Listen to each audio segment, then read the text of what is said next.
The book I'm using now is one of the earliest books that came out of the Zichronis of Chassidim. The Frierdiker Rebbe asked for this, and the Rebbe pushed it, that the elder Chassidim should write the stories that they heard and were witness to, etc. So this is from Rabbi Yoel's father, Rafal, as he was affectionately known as Rafal Khan. And remember, when it first came out, it was a Bach in Yeshiva, Tav Shalom Gimel. It's typed, it wasn't even hand typed and printed, a copy. I don't know if they must have said it already. Yelamed Gimel, 1973. And it came out a year earlier, 72. It was and remains a favorite of mine. So here's a story that he tells as follows. One of the Alter Rebbe's Chassidim, so he had arranged for bringing merchandise. These were wagons full of wine to cross the border into where he lived, again, maybe where it was coming from, I don't know, but into where he lived in Russia. And to do so surreptitiously, not to pay the exorbitant taxes, which would have rendered the entire exercise meaningless. And so they smuggled across the border. He arranged for the smuggling. And it was 200 wagons full of wine. So they told him that it had all been caught by the government. Caught it all. Now, by the way, this is not a license, God forbid, to act illegally. Thank God we live in a Melucha Shel Chesed, Canada, the United States, and North America, and to survive and thrive, a Jew doesn't have to resort to underhanded behavior. But that's the way it was in Europe. So, which explains why the mentality still carries over today, but really it's time to change. But anyway, that's an aside. So that's what happened. And so they told him that it had all been seized. When he heard that, he fainted. He fainted. This was his entire livelihood. And I'm sure such a huge amount, probably many other people were tied into this as well, and probably would have been, decimated.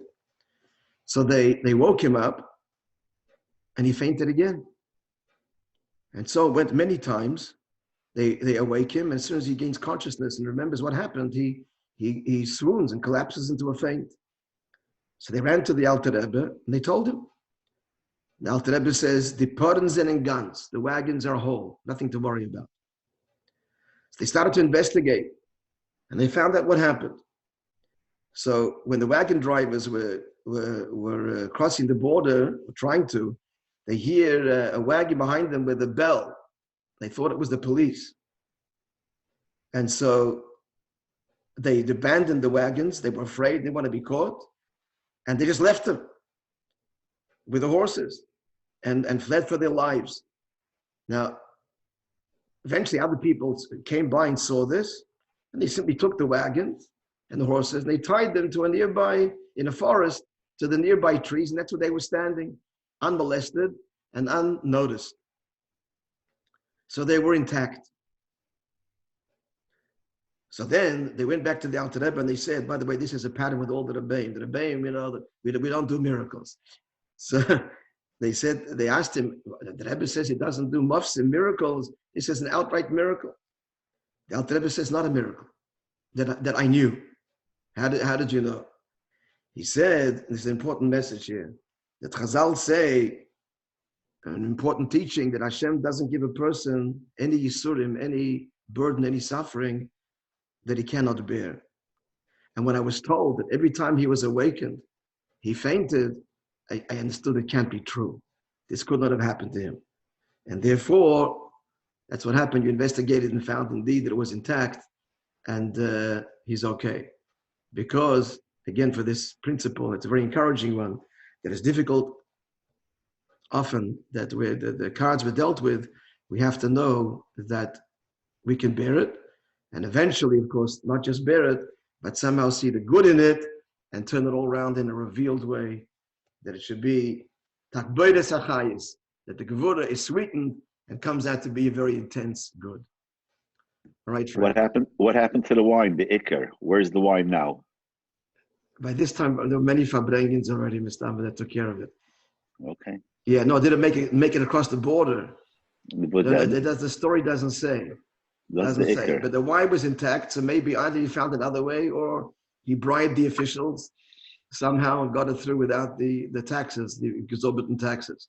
We don't know. The point is, they were there and he found the solution. Yeah. All right, friends. Shkaya. Shkoyach.